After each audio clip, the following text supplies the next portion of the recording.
Hello दोस्तों, जोहार दोस्तों, मैं उजाला भारती। और आज हम ईवीएस से संबंधित भोजन के बारे में कुछ तथ्य को जानेंगे।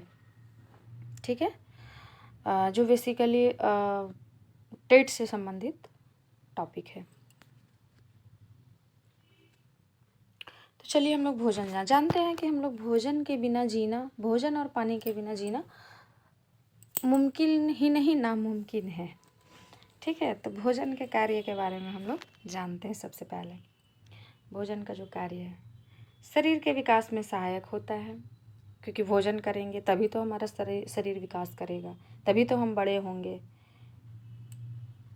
शरीर की कोशिका या ऊतकों के निर्माण में, मरम्मत में सहायक होता है। देखिए, शरीर जो हमारा बना हुआ है वो सबसे छोटी जो इकाई है कोशिका, कोशिका के मिलने से ही ऊतक का निर्माण होता है। बहुत सारे कोशिका मिलके ऊतक का निर्माण करते हैं। और ये सब जो ऊतक, कोशिका, ऊतक जो भी बनते हैं, उसमें भोजन की हमें बहुत ही ज़्यादा ज़रूरत है। शरीर को ऊर्जा प्रदान करना, ठीक है, भोजन हम लोग नहीं करेंगे तो शरीर में ऊर्जा कहाँ से मिलेगी। शरीर को बीमारियों से सुरक्षा प्रदान करना, ठीक है, हमें जिस तरह से हम लोग खाना खाते हैं, जितने ही संतुलित भोजन लेंगे उतना ही हमारे शरीर स्वस्थ रहेगा और बीमारियों से बचे रहेंगे। शरीर की उपापचय क्रिया, मेटाबॉलिक एक्टिविटी को संतुलित रखता है। बाह्य कंकाल के निर्माण में सहायता करता है। बाहर के जो भी हमारे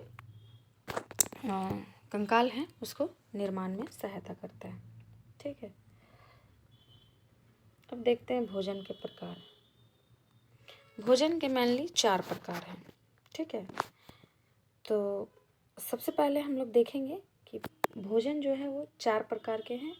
मीन्स कि ऐसा भोजन जो ऊर्जा देने वाले भोज्य पदार्थ हो, कुछ चीज़ें जो हमें ऊर्जा प्रदान करती हैं, कुछ जो है वो शरीर को सुरक्षा प्रदान करते हैं, और कुछ चीज़ें जो हैं वो उपापचय को संतुलित बनाए रखते हैं, और कुछ भोजन जो है वो शरीर निर्माण में काम आते हैं। ठीक है,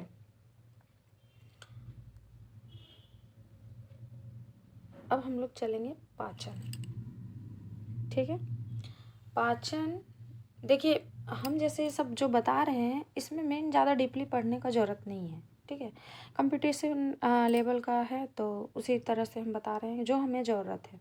ठीक है, तो उतना अंदर हमें जाने का ज़रूरत नहीं है, उतना छोटे छोटे चीज़ों को जानना ज़रूरी नहीं है। ठीक है,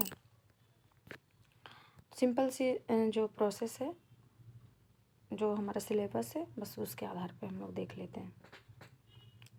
तो चलिए हम लोग पाचन के बारे में जानते हैं। पाचन हम लोग जानते हैं कि जो भी चीज़ हम लोग खाते हैं, ठीक है, जो भी चीज़ हम लोग खाते हैं वो जो है कॉम्प्लेक्स कंपाउंड में रहता है। मीन्स कि कठिन अणु रहता है। ठीक है, जैसे हमने चावल खाया, उसको हमने चबाया, लार्वा के थ्रू वो अंदर गया।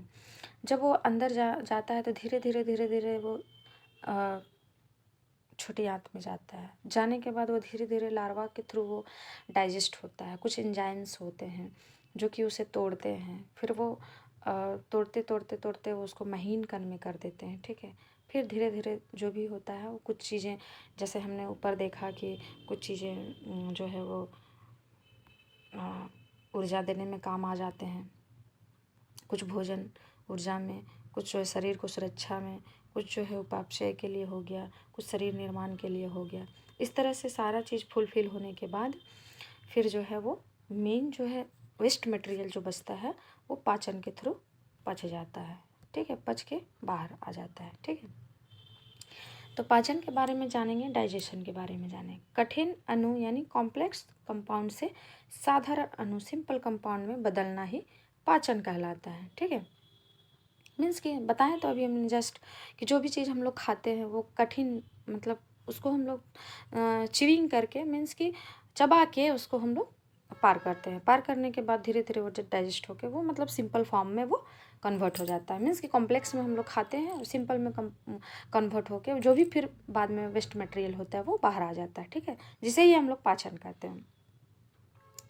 फिर नेक्स्ट चलते हैं शरीर को ऊर्जा प्रदान करने वाले भोज्य पदार्थ। ठीक है, तो सबसे पहले हम लोग जानते हैं कार्बोहाइड्रेट आता है इसमें। ठीक है, कार्बोहाइड्रेट, देन वसा हो, प्रोटीन इत्यादि, यही सब जो है वो भोजन का प्रकार है, मीन्स कि ऊर्जा प्रदान करने वाले कारक हैं। सबसे पहले हम लोग जानेंगे कार्बोहाइड्रेट को।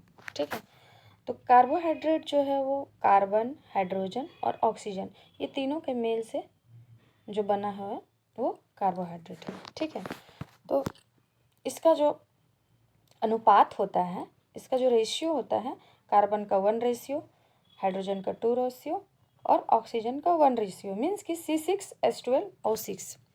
ठीक है, यानी कि कार्बन का जो है वो 6 कंपाउंड, हाइड्रोजन का 12 कंपाउंड और ऑक्सीजन का 6 कंपाउंड, मीन्स कि 1:2:1 के रेशियो में कार्बोहाइड्रेट का फॉर्मूला होता है। ठीक है, कार्बोहाइड्रेट के 3 प्रकार हैं। ठीक,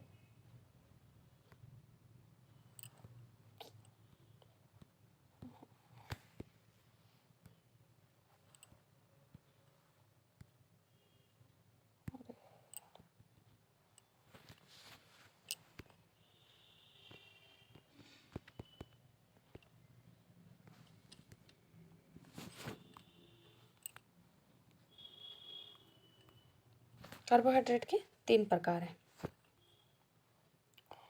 सबसे पहला है मोनोसैकेराइड। ठीक है, फिर डाइसैकेराइड, फिर पॉलीसैकेराइड।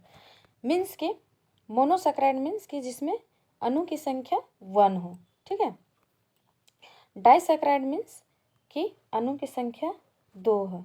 अब पॉलीसैकेराइड मीन्स अणु की संख्या 3 हो। ठीक है, 3 या 3 से अधिक हो। ठीक है, नेक्स्ट मोनोसैकेराइड के उदाहरण हम लोग देखते हैं। ठीक है, जैसे ग्लूकोज, राइबोज और फ्रुक्टोज, ये जो है मोनोसैकेराइड का उदाहरण है। ठीक है, नेक्स्ट डाइसैकेराइड के उदाहरण लैक्टोज, माल्टोज, सुक्रोज। ठीक है, ये हमारा डाइसैकेराइड में आ जाएगा। पॉलीसैकेराइड का उदाहरण जो है वो आ जाएगा ग्लाइकोजेन, स्टार्च, सेलुलोज, काइटिन का जो भी है वो पॉलीसैकेराइड में आ जाता है। अब हम लोग देखेंगे कार्बोहाइड्रेट के स्रोत। ठीक है, कार्बोहाइड्रेट के स्रोत हम लोग देखते हैं।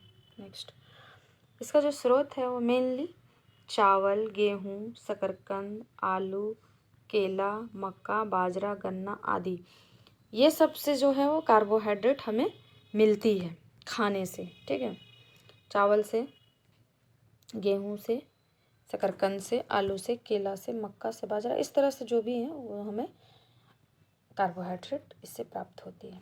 अब देखते हैं हम लोग प्रोटीन के बारे में। ठीक है, हमने कहा था ना ऊपर में 3 प्रकार के हैं, प्रोटीन, वसा और कार्बोहाइड्रेट। ठीक है, कार्बोहाइड्रेट हम लोग देख लिए। अब नेक्स्ट हम लोग प्रोटीन के बारे में जानेंगे। प्रोटीन जो है पहली बार प्रथम बार है वो वर्जिलियस ने इंट्रोडक्शन किया था।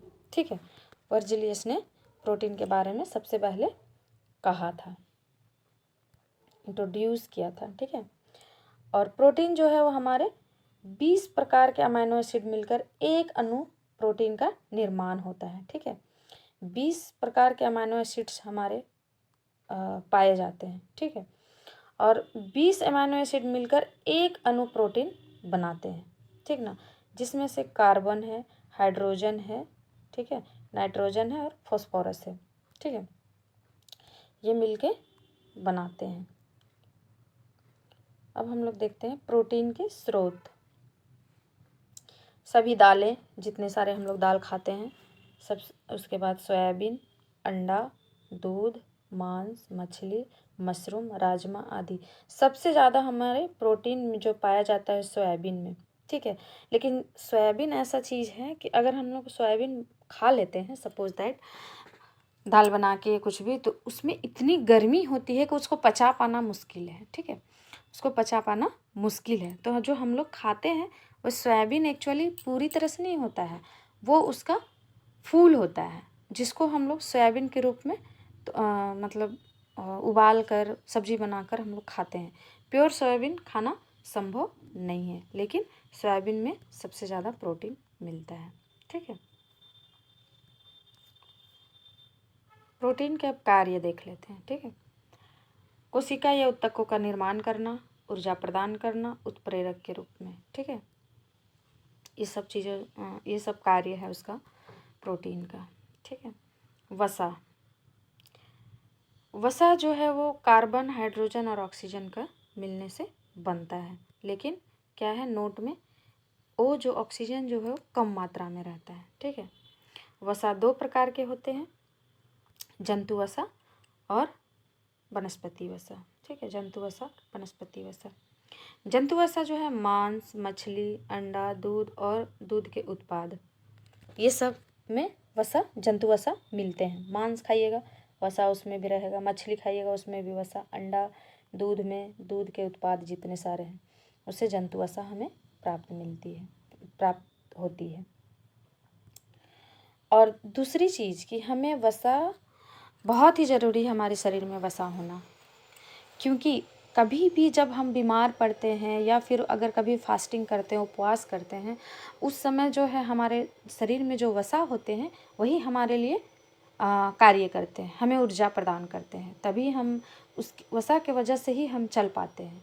अब बहुत मात्रा में वसा होना भी सही नहीं है, बहुत कम मात्रा में वसा होना भी सही नहीं है। ठीक है, इसलिए वसा होना ज़रूरी है। ठीक ना, वसा भी होना ज़रूरी है। ठीक ना, नेक्स्ट देखते हैं वनस्पति वसा। वनस्पति वसा कहाँ मिलता है? सभी प्रकार के तेल से, सरसों, सोयाबीन, सूर्यमुखी, बादाम तेल, मूंगफली इत्यादि से।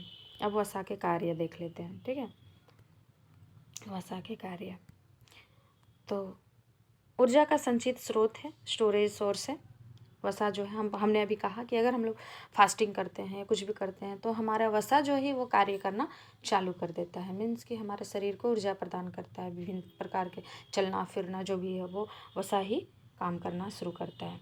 आंतरिक अंगों को सुरक्षा प्रदान करता है। हाँ, एक चीज़ है कि जैसे अगर हमारे त्वचा है, त्वचा के अंदर जो भी हमारे अंदर की जो भी पार्ट्स है शरीर का, सबसे पहले त्वचा के बाद वसा ही होता है जो कि हमें सुरक्षा प्रदान करता है। ठीक है, उसके बाद नेक्स्ट है शरीर निर्माता के रूप में भोज्य पदार्थ, प्रोटीन, वसा, विटामिन, कार्बोहाइड्रेट। ठीक है, शरीर को सुरक्षा प्रदान करने वाले भोज्य पदार्थ विटामिन, प्रोटीन और खनिज लवण। ठीक ना, पाचन की प्रक्रिया में सहायक भोज्य पदार्थ। ठीक, मीन्स कि शरीर का जो सुरक्षा प्रदान करता है वो, इसको देख लेते हैं थोड़ा सा। शरीर को सुरक्षा प्रदान करने वाले भोज्य पदार्थ, जो सुरक्षा हमारा प्रदान करता है, विटामिन होता है, प्रोटीन होता है, खनिज लवण होता है। ठीक है, अब नेक्स्ट देखते हैं हम लोग पाचन की प्रक्रिया में सहायक भोज्य पदार्थ। तो पाचन के लिए कार्बोहाइड्रेट, प्रोटीन, वसा, विटामिन, जल, खनिज लवण, रसेदार भोज्य पदार्थ, ये सब है। तो ठीक है दोस्तों, अब नेक्स्ट फिर मिलते हैं नेक्स्ट टॉपिक में। धन्यवाद।